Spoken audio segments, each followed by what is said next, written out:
Greetings, fellows. Wake up, South Africa. You are listening to The Coffee Conversation. My name is Apiwe, the other side of the story. Who are you, Lorryn?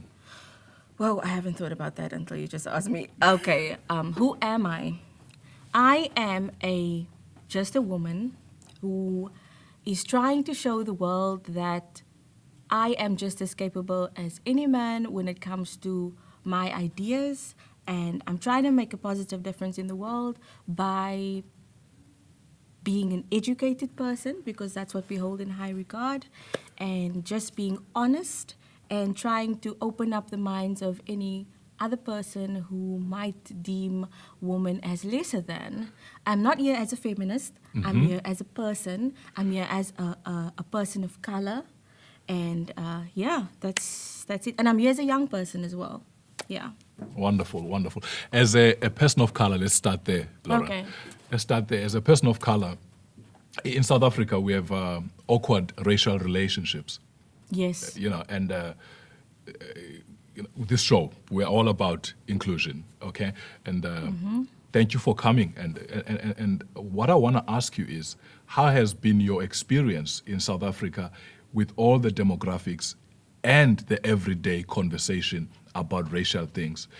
Okay. Have the colors been included or excluded? How do you feel? Okay, so how do I feel about race relations in South Africa? Yes. Okay. So I think that our country, because of its history, has created three groups that are very polarized, right? So we have the white people, and then we have the black people, and then we generally have the colored people. And then the Indian people sometimes get grouped in with the colored people. Okay. Now, these categories were created by a regime that its purpose was to separate people, segregate and say, okay, separate but equal. But the resources were not equally distributed amongst those people. So now, after the abolition of apartheid, you get a situation where you're going to say, okay, everyone must compete on equal terms to gain a job or financial status or just to live like economically comfortably as everyone wants, right? The problem is that nobody is starting from an equal footing, okay? So that makes me feel like, so you give me less, even like as a woman. Let's not go to the woman part yet, but you saying, oh, you have the opportunity to be just like me, where in fact I don't have the opportunity because I don't have the what do you call it, the social capital to be able to progress in the ranks, because my daddy doesn't have a sound business already, which I can then intern at and become a sound engineer, or doesn't have the finances for me to go to university and fail and go to another university and fail again and then go there and succeed, because you only have the one shot. So these economic differences are causing us to hate a certain group of race instead of the economic inequalities which create these polarizations. That's what I think. Do you feel that your life is actually more difficult than a male who is black? That is a difficult one, and the answer is no. I think because besides being a colored woman in South Africa, I'm also a privileged colored woman in South Africa. I grew up in a two-parent home, both of whom are teachers. We had cars. I went to the previous white schools. I had the opportunity to go to university, and I can't compare myself just in a demographic aspect. I have to compare myself across the board with all of these factors. So generally, I'd say if you look at in terms of socio-cultural, I'm definitely in a better position because I am colored, because I'm more fair-skinned, and because I have glad hair, you know? So that puts me already, because the idea of a black man in South Africa is, if you had to ask me who is in a better position, a black man in South Africa or a black woman, I'd say it's a black man is more privileged than a black woman in South Africa. A colored woman, and I might get backlash for this, but this is just my experience and what I see. of how people treat other people is I am more privileged than both of those people because of a system that created it to be that way. And the factors that allowed me to be in a better position today than those people were in my favor. So I'm definitely in a worse position than most white females, and a way more worse position than white males. That hierarchy was engineered. Yeah. Okay. I know you are studying this. I want to probe there. I want to ask you, what has been your real eye-opening findings as you study the social interactions and relationships in our country, and what do you feel about it all as you study it? What's your most passion about it? What are you most passionate about? Okay. So what happened was when I went to university, right? Let's start by this. Going to university from the middle class home I came from was a requirement. It was a requirement that you could either fulfill and be okay with the family, or you could not fulfill and just be like labeled like a failure, right? So I went there. Actually, my passion was to go study fashion design, right? But oftentimes, people of color like myself don't have the liberty to be able to go study something like fashion design, because how are you going to make money from that? You need to get a job where you're going to make money. You need to get either a government position or whatever, because we don't have that kind of leeway, you know? You can't go waste our money out there and not make it as a fashion designer, because the odds are stacked against being a successful fashion designer in general. So I decided to follow my second passion, which is to go study psychology, right? Because I was like, oh, I'm already fascinated with the human mind. Let me go see what this is like. I got there and I was like, this is also not really for me, because I'm not really interested in the individual. I'm interested in the social, okay? So that's where I discovered sociology. And up until that point, I had never encountered the subject before. Now, that is already a disadvantage for me, because as I can imagine, having had an advantage in terms of exposure to higher education and stuff, my counterpart, which is white children, might have parents who are already professors or might have been in that kind of environment before, whereas my parents didn't have the opportunity to even go to university unless they got like 80% in matric, which wasn't often the case. So, where was I? Wait, let me finish. So I got into sociology, and that sent me on a path of self-discovery, where I started to realize, wow, a lot of my experience is actually manifested in the way that social structures operate, and it has an impact on my life. So I decided, okay, let me find out more through my own experience, sociology allows you the opportunity to find out more about yourself through studying and writing theses about it and conducting research. So first I went into race relations, right? So I was in this race and sexual relations. So I lived in this single-sex residence for females in a white university. And I found myself feeling very othered. I didn't fit in at all. I didn't enjoy myself when it came to the activities that we were all asked to participate in, because there was a lot of... The environment was created for the white child to thrive, the white Afrikaans child to thrive. You are being invited as a guest, okay? So I made that my subject of study. And there's so many stories I can tell you. I don't know if I'm allowed to go like so far, because you have questions to ask me. Go for it. I will. Okay, so one of the things that struck me with one of the in the interviews I did. So I interviewed a group of black girls, I interviewed a group of colored girls, and I interviewed a group of white girls. What struck me when I interviewed the group of white girls is that they were completely oblivious to the experiences of the other woman of color in the residence. There was a place in the res. So there's about 4 or 5 floors, right? On the bottom floor, there is this little group of rooms that is the most unpleasant place to stay in. It was called the gat. No? It's dark there, there's no windows there, but still you have the same room as everyone else. Guess who lived in that corner? Who do you think lived there? People of color? People of color. The girls of color, usually the black girls, lived in that corner of the residence. Now, what does that tell you already about the structural inequalities that exist in such an institution? You know, it's not noticed, it's not spoken about, it's accepted as a reality. And then another instance, in terms of my sexual freedom, which was very limited compared to the male residences at that university, was that women could move in and out freely of the male residences, because it was now be like, oh, look, I have another girl coming out of my room. Do you think that that would be allowed, was allowed in the female residences?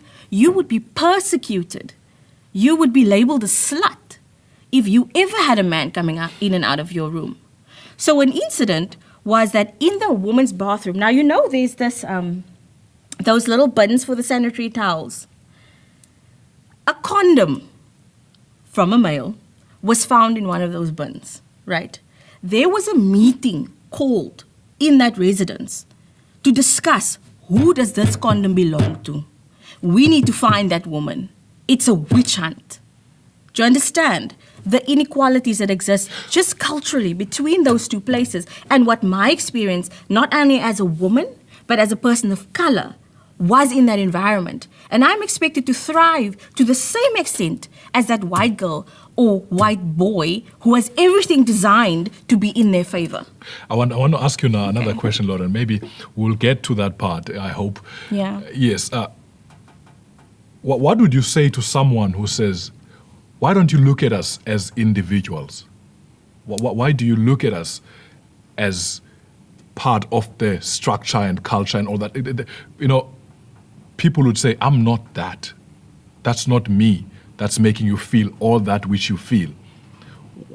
What would you say to someone who says, look at me as an individual, not as a collective?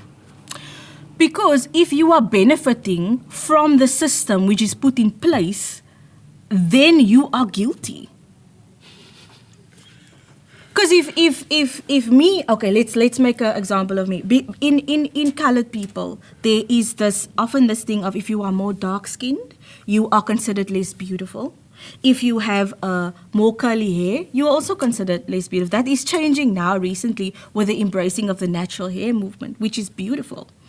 But if I, as Lorryn sitting here, were to be like, someone says, oh, okay, we only want to hang out with, or we only want to cast girls of color who's fair skin and long hair. And I'm like, yes, I belong to that group. I'm a swore. Can I swear you? No. Hold that group. Back. Hold that. Screw that group. I'm going to jump on this wagon. I'm guilty. Because I'm embracing a system which is designed to discredit my darker-skinned, curly-haired sisters. Same with white and black and colored. If you are someone who embraces the system and says, well, I'm sorry, I didn't design this, but I'm going to benefit from this. I'm going to make sure I build up these connections. I'm going to use the social capital that my father built on the backs of people that were oppressed and forcefully removed from their homes, you know, and I'm not guilty, but yet I am benefiting to this day. You know, I know what your question was, but that is the response I have to that. Interesting. Yeah. And I want to go back to something that you mentioned about the differences in the residence of male and the residence of females. Yeah. Now, I'm thinking here, I've got a daughter. I'm thinking, I would love such a university that puts those measures for my daughter. Of course, because you're a man. You would want that. No, I'm saying now as a father who wants to protect. Yes. Maybe in most cases, I would be the one who goes and actually looks for a school and even assess the environment. And then I'll be like, okay, thumbs up. I like how they treat women here. My daughter will be safe. I look at that as safety. How can you say How can you then educate me to be more sensitive Oh, okay. to your feelings about that. But I just explained to you what my experience as a woman were. And these inequalities exist for your daughter as well. Because she's going to be a woman in that and she's going to have a similar experience. And you as a male, never mind if you're a father or not, cannot come in and say, this is better for you because you're going to be living in all women. That's great, right? Because it makes me feel more safe about your sexual purity. And it makes me feel more safe about your just sexual freedom and lack of engagement with the opposite sex. But you feel like your liberty is being limited. Definitely, because it is not my choice. These things are imposed upon me because I need to be considered a lady. Woo! Yeah. Wow, Lorryn, this is for me again an eye opener.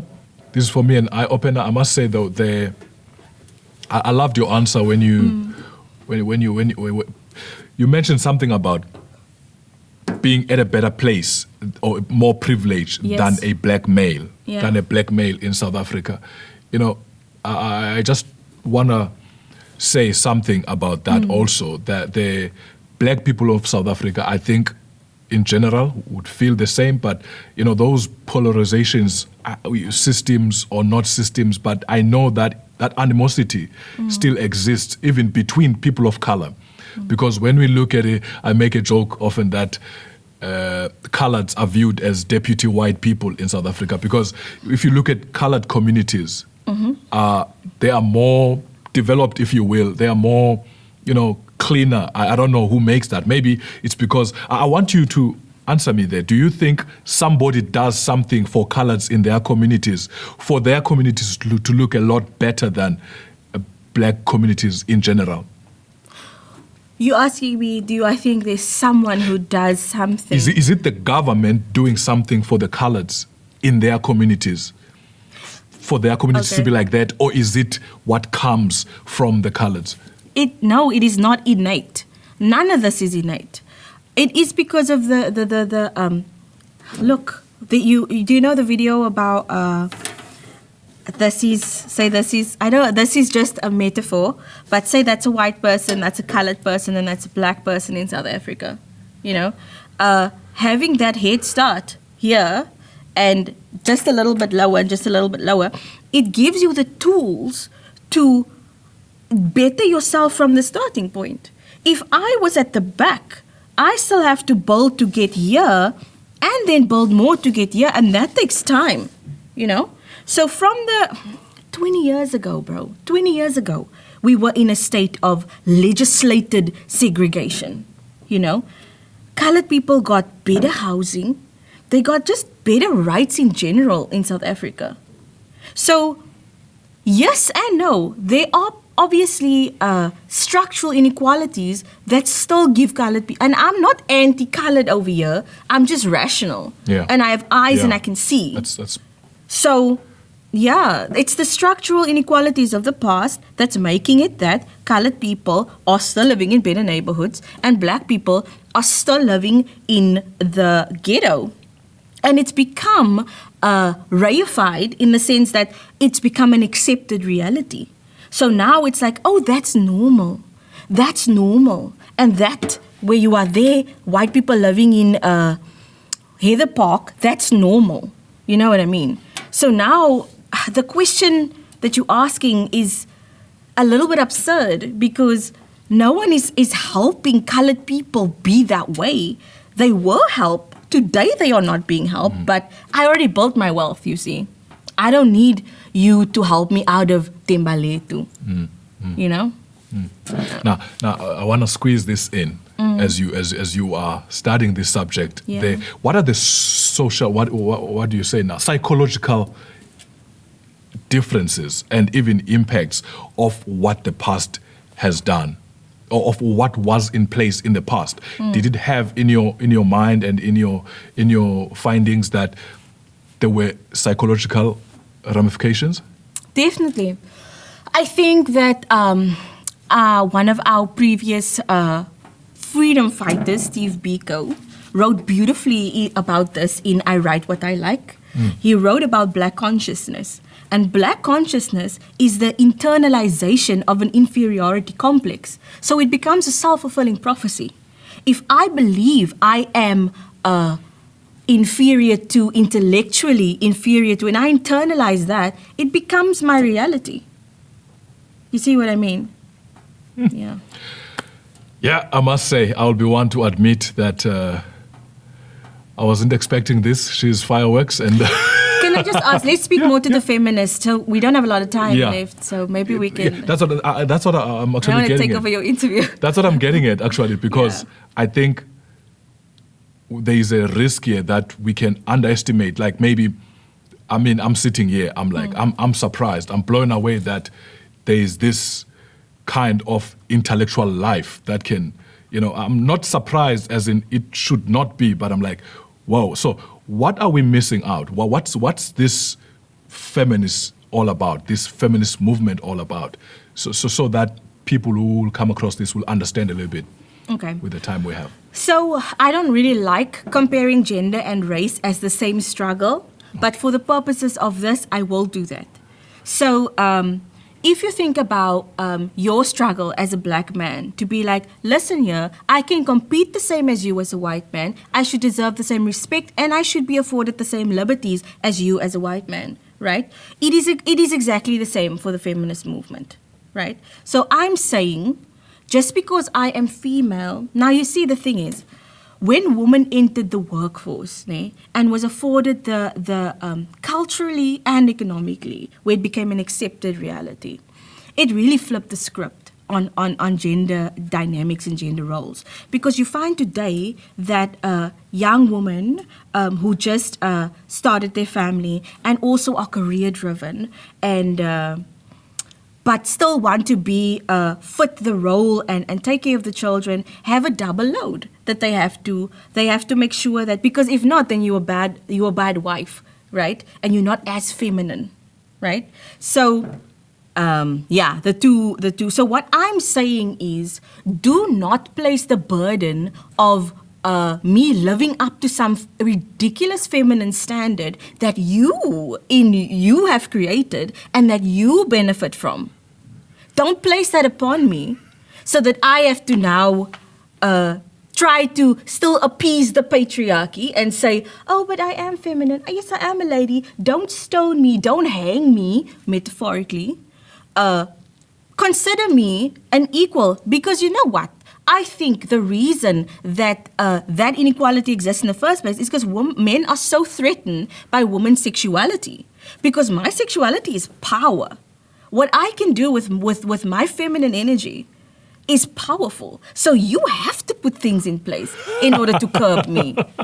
Do you think men are necessary in society? Of course. Okay, What? You think you see, this is not. You guys think feminists are crazy, and we are not crazy.